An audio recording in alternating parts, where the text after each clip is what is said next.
Во редакцијата на телевизија Мега пристигна соопштение од Оделението за урбанистичко планирање и заштита на животната средина на општина Битола.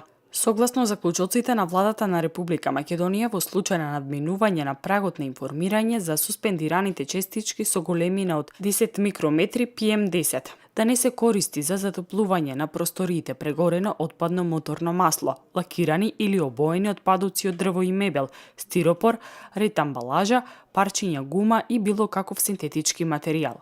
Да се користи јавниот превоз. Возилата да не се користат без поголема потреба. Повеќе лица да се возат со едно возило во исто време. Правилно да се користат печките на дрва. Во ваков случај, Министерството за здравство и Институтот за јавно здравје на Република Македонија ги даваат следните препораки.